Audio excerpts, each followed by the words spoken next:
ఆయన కాదు. 88తో ఆగకుండా ఇంకొక 12 మందిని వేరే పార్టీల్లో గెలిచిన వాళ్ళని చేర్చుకున్నారు. అయితే ఇవన్నీ కూడా ఏంటంటే బాపు చూసి బలుపు అనుకున్నాడు ఆయన. ఎప్పుడు కూడా బాపు చూసి బలుపు అనుకుంటే అది వినాశనానికి దారితీస్తుంది. 2014 నుంచి 2023 మొన్న ఏదైతే ఆయన రాజీనామా చేసేంతవరకు జరిగినటువంటి ఆ పాలనా సమయంలో ఆయన గినక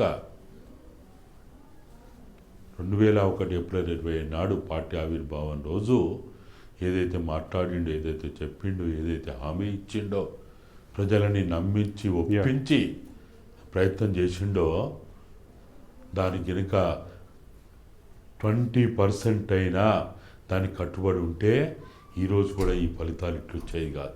సో తెలంగాణ సమాజం ఏదైతే కోరుకుందో 2000 నుంచి 2001 మధ్యలో పార్టీ ఏర్పాటు కోసం మీరు పెట్టుకున్న ఎజెండా ఏదైతే ఉందో దానికి పూర్తిగా కేసీఆర్ దూరం అయిపోయారని మీరు భావిస్తున్నారు?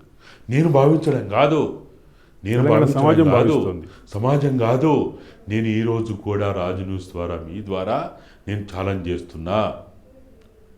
మీరు ఆ రోజున్న విద్యా వైద్య బడ్జెట్ కంటే ఈరోజు ఏమన్నా పెంచిండ్రా? ఉమ్మడి ఆంధ్రప్రదేశ్లో ఉన్న దానికంటే ఇప్పుడు ఏమైనా పెంచిండ్రా? ఉమ్మడి ఆంధ్రప్రదేశ్లో ఉన్న పాఠశాలలు, కళాశాలలు, విద్యా సంస్థల్ని మీరేమైనా అభివృద్ధి చేసిండ్రా? గురుకులాల పేరుతోటి ఒక ఆట ఆడిండు, నాటకం చేసిండు, జూదం చేసిండు మీరు.